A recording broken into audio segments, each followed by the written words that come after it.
The Angels begin a 3-game series against the Oakland Athletics starting this evening. Two terrible teams, and so we're asking the question, what the heck are we going to cheer for? Well, John and I will tell you, and we're going to ask the question, what's wrong with Raisel Iglesias? Well, we know, and we're going to share. Plus, the Angels said Ohtani's not going anywhere, so what now? You're Locked On with Mike and John, and this is Locked On Angels. You are Locked On Angels, your daily Los Angeles Angels podcast. Part of the Locked On Podcast Network, your team every day. And thank you for making Locked On Angels your first listen of the day. We're free and available wherever you get your podcasts. You can share the pod with your friends by hitting the share button on Spotify, Apple Podcast, or on YouTube. And you can post it to your personal social media page, and this will help others find the show. Hey, thank you for joining us for this edition of Locked On Angels, where it's your team every single day. You've got the Frisch Brothers, a.k.a. the Super Halo Bros, here with you, longtime Angels fans through thick and thin. My name is John, and that's my brother Mike. And my name is Mike, and that's my brother John. Maybe we can be thick and thin for an episode, Mike. You know, I've never been thick. I've always been thin. I've That's had the true. same I'm the weight thick one. since I was in high school. So you got the tall jeans and the tan jeans, and I got the short and white skin jeans. So that's all right. You got the hair gene. I got the there we go. Genes, All right. All right, fair trade. Hey, we've got a series against the A's and the Mariners shortly after that, and this is the first time in a while we've played the A's. And when we played them back in May, we were a good team, and it was like, hey, we're gonna roll over these A's this weekend, and now we're playing them this week, and who knows what that's gonna be like. But we've got 3 games against the A's, then we go back up for 4 games against the Mariners in Seattle. That should be an interesting confrontation. And then 3 next week against the A's once more. And these A's are currently in rebuild mode. We know how the A's like to rebuild every few years, and they send off their best players like their Matt Chapmans and their Matt Olsons. And just yesterday, they sent Frankie Montas to the Yankees. They got a pretty good return because they also sent Lou Trevino. Yeah. Everyone's making the joke about what happens when Lou Trevino pitches to Jose Trevino. That's going to be interesting. So that'll be fun. But again, these A's are currently rebuilding. They're getting lined up for the future. They're not pesky now, but they will continue to be pesky for the AL West in the near future, because getting anything from the Yankee system is going to be a good thing. Yeah, in fact, former Hall of Fame Locked On Angels broadcaster Steve Granado, who now is doing minor league baseball for the Yankees, said that a lot of those players were players that he actually got to see every single day. Yeah. And so he was heartbroken because he said the team was actually good. I think they were like 9-8 or 19-8 in the month of July. Wow. And so he was really excited to watch them. And so all of those pitchers and players are now going to be with the A's, and they'll be the ones giving us headaches in the future. And whenever we play the A's, it's always really close. And I think the last series, John, that you were talking about, wasn't that the series where it was the doubleheader and we could have maybe swept the entire weekend, and yet Raisel Iglesias came in and blew one of the games, gave up like a walk-off home run, and we ended up losing. I think we won like 3 of 4 or 4 of 5 in that series. But it's one of those teams that whenever we play them, it's always a 1-run, 2-run game. So it'll be interesting to watch what happens against this team starting tonight. And so we actually have been asking the question, since we are a team at the bottom of the AL West along with the A's, we've been asking the question, so what are we going to cheer for as fans? Because, I mean, if we're going to go on a run, now would be the time to go on a run, but it would have to be like this miraculous, never before seen sort of run. And hey, we're the Angels, so maybe it'll happen. Maybe if we flap our wings in the outfield, it'll take place. No. And call in Joseph Gordon-Levitt. No, I don't think he can help us. It's not going to happen. So we have a couple of things that we can cheer for, Johnny. The first is, of course, we can cheer for Shohei Ohtani, who is going to be on the mound on Wednesday, and we can cheer for a quality start, and we can cheer for an actual win for him, because it would be a career high if he wins this game. It'll be his 10th win of the season, and he's only won 9, and he's won 9 this year, and he won 9 last year. And the thing that we're really cheering for is Ohtani to be the Cy Young. And right now, his greatest competition is some guy named Justin Verlander. And Verlander's having such an incredible season. So maybe we need to pivot and just cheer that Shohei Ohtani wins his second MVP this year. But then there's some guy named Aaron Judge that's actually given him a run for his money, who's actually on pace with Barry Bonds. And when Barry Bonds hit his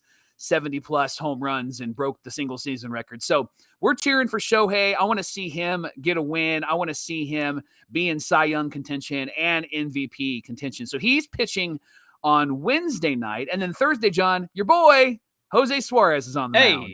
Yeah, Jose Suarez is on the mound, and something to cheer for there and hope for and root for is that he continues to figure things out, because he is a much-needed piece, whether that's the rotation or maybe a long relief out of the bullpen. We've seen him do both, and last season he succeeded as a starter, and we really hope that he can get back to what was working well for him. And his last time out, he had a great start. He did not do terrible, and we want to see more of that from Jose Suarez. It's really interesting. You've always kind of wrapped up Suarez and Barria as those on the fringe types where they can really help you out. And then all of a sudden last season, Suarez really showed what he was capable of. I just feel like that's another instance of a really young guy figuring things out, learning how to be a professional pitcher in the major leagues. And it all goes back to trusting what you've got. I think Reed Detmers went down and figured out how to use that slider and how to trust what he has. And we've seen the difference that makes. Get Buddy Carlisle up here to work with Jose Suarez, because for real, that would be a game changer for him. But again, it goes back to, what do you think the batter is going to think that you're throwing? Right. And, that comes with experience, that comes with time. And I still think that Jose Suarez can be an effective pitcher in the future. And we've used him as a number 5 and number 6. And that's exactly what he is right now. And in the future, you got to have those number 5 guys in your rotation. And with the Angels, you got to have those number 6 guys in the rotation. So I really think that Jose Suarez could develop his stuff and trust it a little bit better and be somebody to root for in the coming years for the Halos.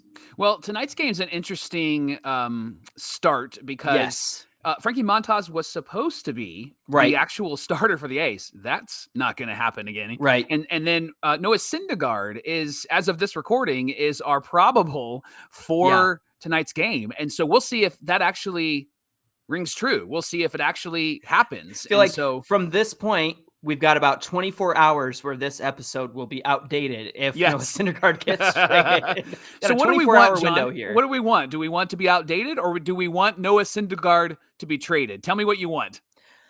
Oh, I want to keep Syndergaard, because I want to keep him for the future. I want to see him stay with this team even after 2022. Yeah. And I know that you could trade him away and get him back, but he likes it here. We love him here. Why not? I mean, look, Mike, I've said it many times. The rest of the schedule is not that difficult. Yeah. But if we continue to poop the bed like we did against the Rangers this past weekend, then I'm going to keep sounding like a fool, because I'm like, oh, it's not that bad. But then you can't beat the Rangers in a series. Yeah, right. And they had many opportunities to do so. But by all accounts, if they continue the light schedule and beat the teams that they should beat, Noah Syndergaard would be a big part of that. Yeah. I think what needs to change, it's now August, is that if we just hit 230 as a team, right? Because we hit under 200 in July. If we hit 230, maybe a couple of extra base hits and a couple of extra home runs, I mean, it doesn't feel like we're that far away. And I think maybe they're just hopeless as a team. I'm not sure what's happened inside of them, but you can obviously see that there isn't much that's motivating them. And so if we could just pivot a little bit, I think things would be different for us. And I'd love to see Syndergaard come back. And I don't know if he would get a long-term deal, but I could see them signing him to maybe a 2-year deal and giving him $30, maybe $40 million, maybe $40 million is a lot, but I could see them doing something like that to give him some more time to find himself. And he's still a young guy. He's not an old guy. 29. And so, I mean, that would put him at 31 if he became a free agent at the end of this, if he did a 2-year contract. And so I like him. I still am leaning in the direction of let's get some pieces, because we've seen what's happened in the years past when we've traded away guys and got pieces back. So it'll be interesting to see what happens. So we would rather have him on the team and not be outdated. I got you. Okay. Now, if he does go, does it become a bullpen game? Do we see somebody like a Jonathan Diaz get the emergency call up? Because we have been very impressed with Jonathan Diaz, and we've always appreciated what he's brought to the table. So again, you never know what's going to happen with this trade deadline and what could happen with the Halos in the next 24 hours or so. Well, I guess by this time, 12 hours by the time you're watching this. Yeah. Hey, coming up on Locked On Angels, we're going to ask the question, what happened to Raisel Iglesias? We think we figured it out, and we're going to tell you exactly what happened. But first, Locked On Angels is brought to you by Built Bar. John and I have talked a lot about this cookie dough chunk puff, and you even mentioned that your wife likes them, and so now you're afraid she's going to start stealing from you. Now I got to share. now I told her about the goodness of Built Bar, and now I got to share, and now I can't keep them to myself. Yeah, that's all right. They're worth sharing. Trust me. Yeah, they are worth sharing. They're delicious. They have this chewy texture. They have real cookie dough chunks. I was actually pleasantly surprised by that. And I know you like your cookie dough. Oh man, even more so. My family was. My daughter loves them, and so when we bit into it, we're like, that's real cookie dough. And so delicious, covered in 100% real chocolate, all the joys of eating cookie dough, which is, like my pastime. I love doing that without the hassle of making cookie dough, which is great. And it's healthy for you. It's only 160 calories, and they have a whopping 15 grams of protein in them. And so you can actually snag a box of these incredibly delicious Built Puffs at built.com. Get one for you, maybe a box for you, maybe a box for the family. It's the perfect treat. And then this is actually in the copy, John. It says, or you can find a really good hiding place and just hoard them for yourself. So I feel like Built Bar has been listening to Locked On Angels. That's right. Considering yours got stolen from you the last time. Twice, by the way. They've gotten stolen twice. Yeah. So the jury trial is starting next week. All Built Bars and Puffs are made with collagen protein, which your body absorbs more efficiently and has a ton of health benefits. These things taste good, and they're good for you. And trust me, this is something that I actually believe in because I had one, and it's really, really good. So whether you need a snack for a workout or a late night treat, or you just need to grab a quick bite, Built is the perfect protein bar or puff. They taste great. They're better than candy bars. You can ditch the calories, the fat, and the sugar. You should grab yourself a Built Bar. And when you do, use the promo code LOCK15 and get 15% off your order. Again, that's promo code LOCKED15. Go to built.com today. Please do. Get some of those cookie dough puffs, man. They're delicious. Hey, we want to thank you for making Locked On Angels your first listen of the day. And remember that the MLB trade deadline, we just mentioned it, it is today, and Locked On MLB is going to have all the breakdowns. You guys saw all the moves that happened yesterday. Trey Mancini to the Astros, the trades between A's and Houston, and man, there's just a lot going on. Yeah. And so get tuned in to Locked On MLB on YouTube or wherever you get your podcasts so you can keep up with all of the trades that have taken place. John, this has nothing to do with this segment, but I really like Trey Mancini, but I don't think that I can like him anymore now that he got traded to the Astros. What better move for the Astros to make than to get the most liked, the most inspiring story that That's why they got him. That's why they got him, Mike. You can't boo Trey Mancini. They're flipping the script, changing the narrative. They completely did. And Jose Siri went to the Rays. He did. He got traded. Yeah. That was huge. We're talking about all these trades, and one of the names that some people have thrown out there is, would the Angels trade Raisel Iglesias? But, they did sign him to this 4-year deal in the offseason, and we were a part of the hashtag resign Raisel, and we're glad that they brought him back. But for some reason, this year, he just hasn't been the guy that we got used to last year. And one of the moments that kind of was the exclamation point for that, even though he didn't really blow up, was when the Angels were playing on Sunday and he came in with the bases loaded and he gave up a double, which everybody scored. But then after that, he got 3 consecutive outs or 2 consecutive outs. And Yeah. so if that was a clean inning, it wouldn't have been that big of a deal. But it was one of those games where you're like, man, Raisel of 2021, he comes into this game and he blows everybody away. Think back to when they played the Mariners, right? Remember that game? Six out save with the bases loaded. So much fun to watch. And so John and I did some deep dives into his numbers and into how he's actually pitching. So,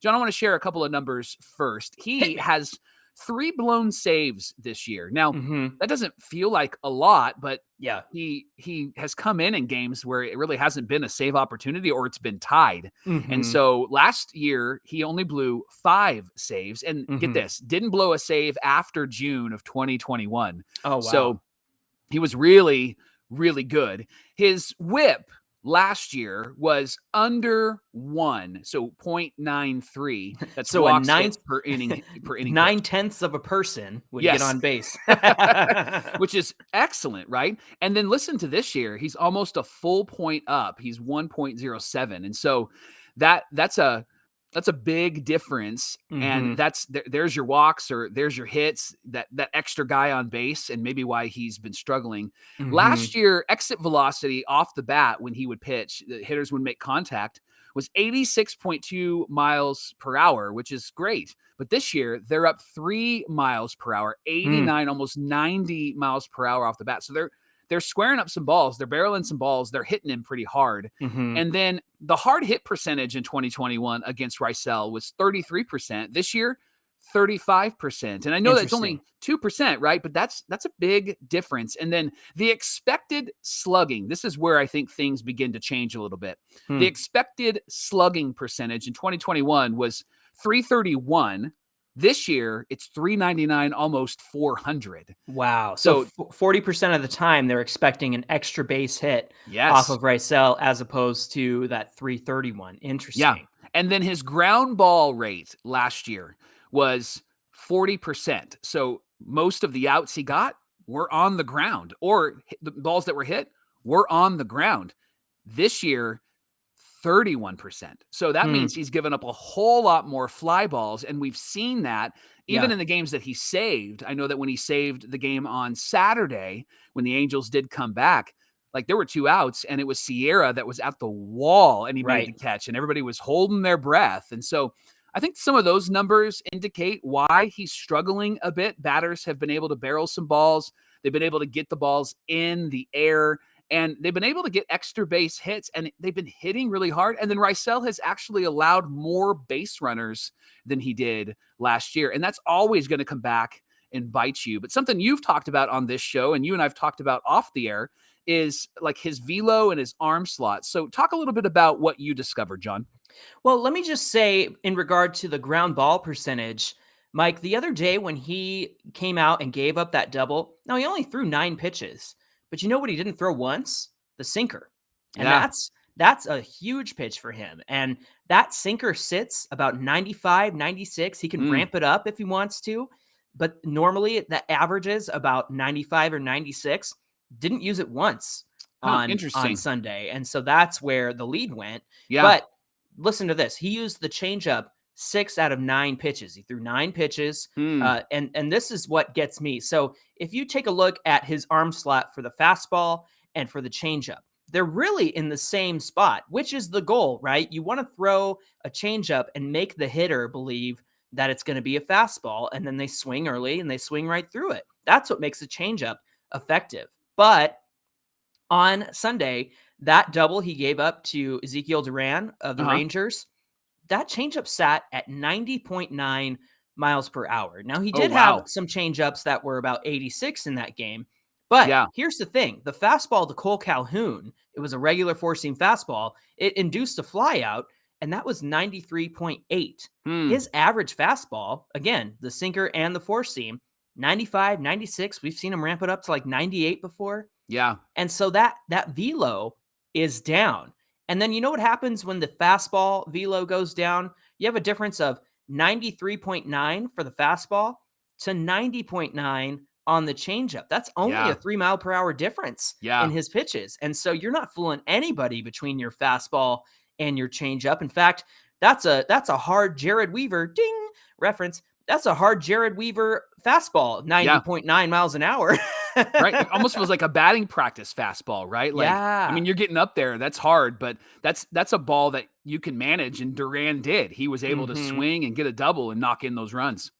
Now, I will say this, his average changeup speed this year is 88.6, which is good for a changeup. Yeah. However, if his velocity is ticking downward, the difference between 88.6 and 96 miles an hour, 97 miles an hour, that's a big difference. But yes, with the fastball velocity dipping to something around 93.9, that's not good. It's not a big enough gap between the fastball and the changeup to fool anybody. And I will also say, and I mentioned this while you were in Hawaii when I talked about what happened to the bullpen, again, that sinker, he has not used it very often. I don't know if he just goes out there sometimes and doesn't feel comfortable with it because, sometimes these guys go out and they have to have a good grip on what they're throwing. And sometimes I just think they feel like they don't have it, but we haven't seen the sinker get used as much, especially frequently as he's been struggling. Yeah.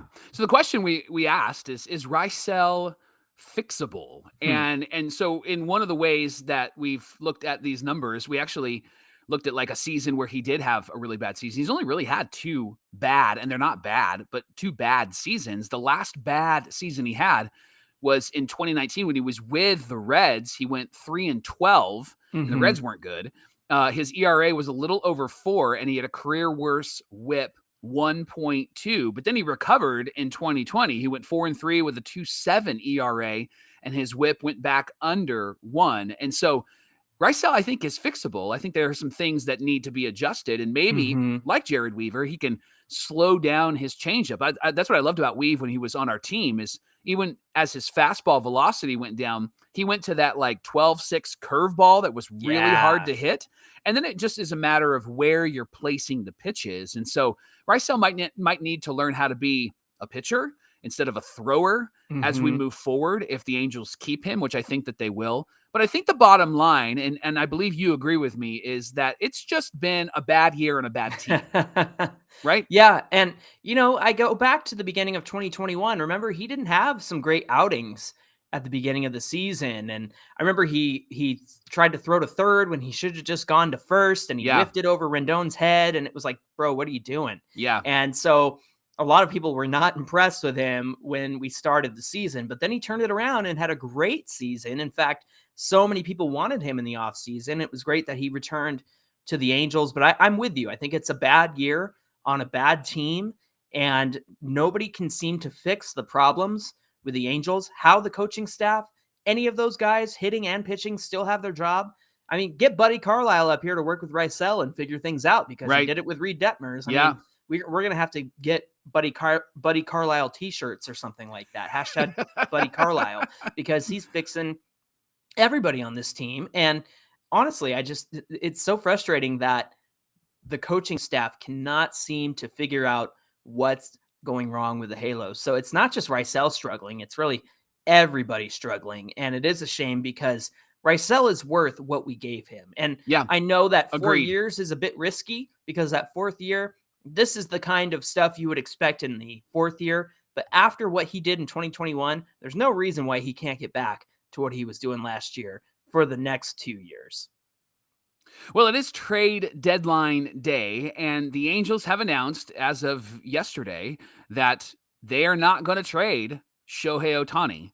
And no deal. I don't know how many people, I can't even count. I don't know how many people came up to me this last weekend or texted me and said, hey, did you see our team is looking at Shohei? Hey, what about our team looking at Shohei? And I just kept saying, I just don't think they're going to trade him. And they're like, that would be foolish if they didn't. That would be dumb if they did it, right? Because they're wanting him on his team, on their team. And so they've announced like, hey, we're not at least going to trade him this deadline. So is that a good move, John? Is that a bad move? What do you think? Can I just say to the people who came up to you and the fans of other teams on Twitter and people who were doing mock jerseys of Ohtani and in a Dodgers uniform, or I saw a Pirates uniform that came from Foolish Baseball. That was kind of funny, actually. That's good.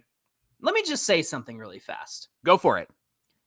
The Angels are the team that got Shohei Ohtani. Yep. Because they gave him the best pitch It wasn't a matter of money.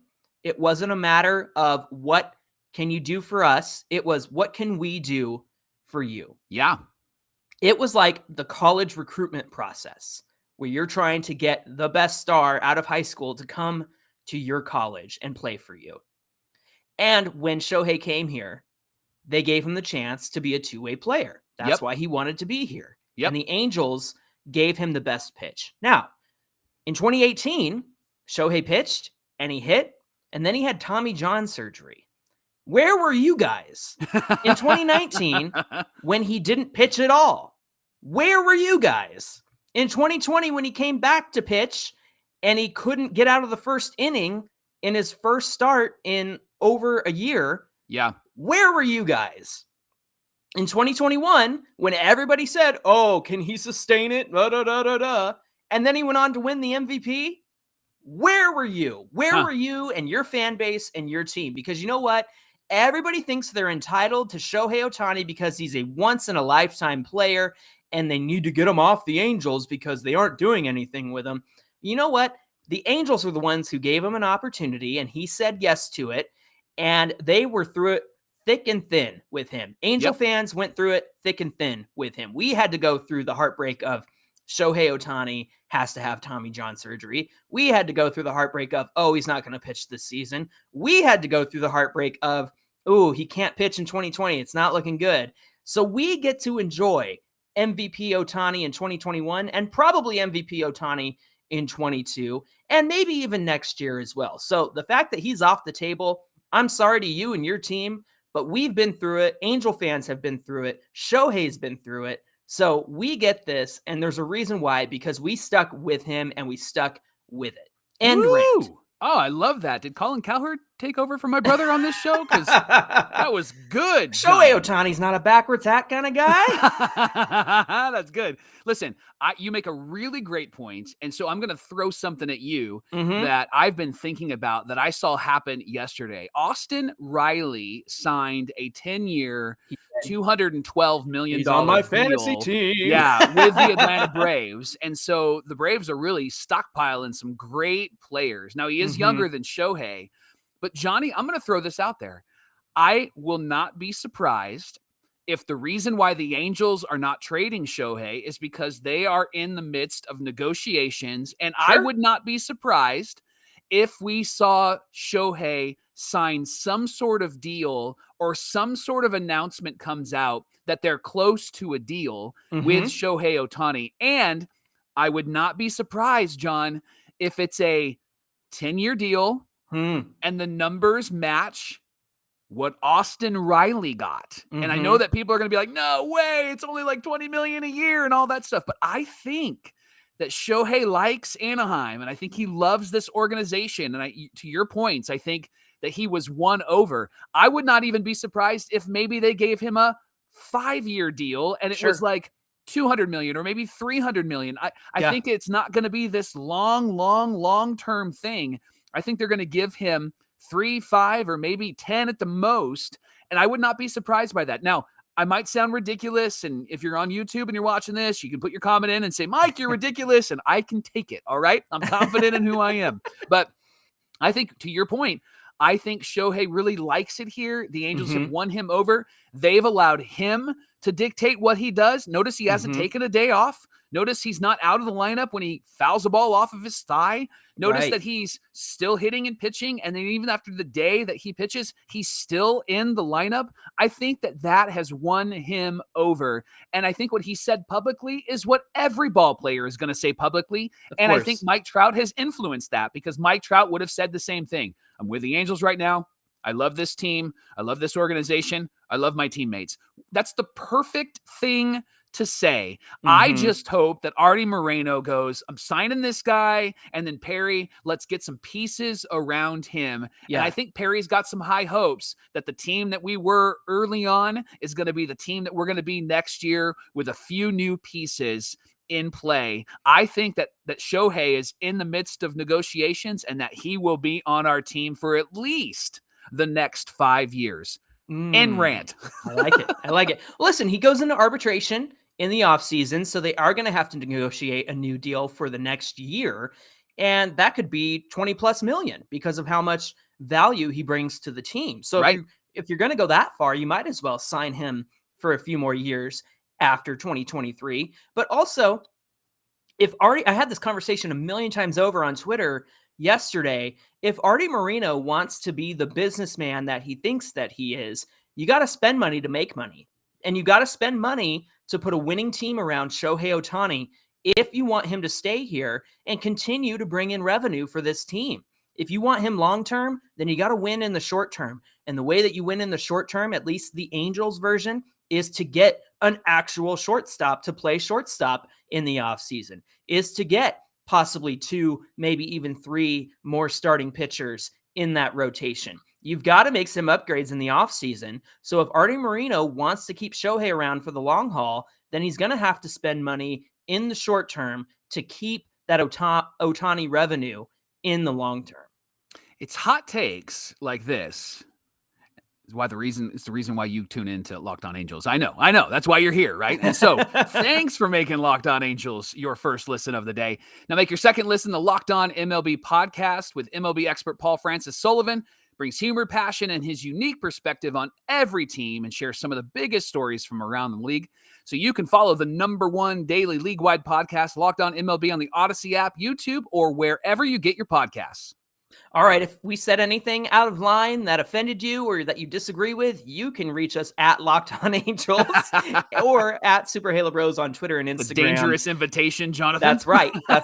You know what, though? I love the conversation. It's always great, no matter. If we disagree, then it's still fun because I love baseball discussion. And even on YouTube, too, if you want to leave comments, we love the baseball discussion. Thanks for all those. Whether you agree with us or not, that's not the point. The point is that we're all here talking about our favorite team, talking about the future. And honestly, at the end of the day, it's everybody wishes this team success. And we all have different versions of what that looks like. But I just love the discussion. That's why we got into doing this, Mike, so that we could have discussions with people. And so we're very happy to be at Locked On Angels to do this with you guys. So again, on Twitter at Locked On Angels, and of course on Twitter and Instagram at Super Halo Bros. Mike, with all that said, what do we have on deck for tomorrow's show? We'll have all the updates. If the Angels make any sort of trades or any sort of moves, we'll share that with you. But the big question we're asking tomorrow is, how can we protect Mike Trout? Bubble wrap. We want to protect him. We're going to invest in bubble wrap. We're going to talk about some ways that we can do that tomorrow on Locked On Angels.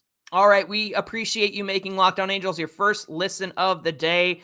Thank you for joining us. Until then, my name is John, and that's my brother Mike. And my name is Mike, and that's my brother John. And we'll see you right back here tomorrow for more Locked On Angels.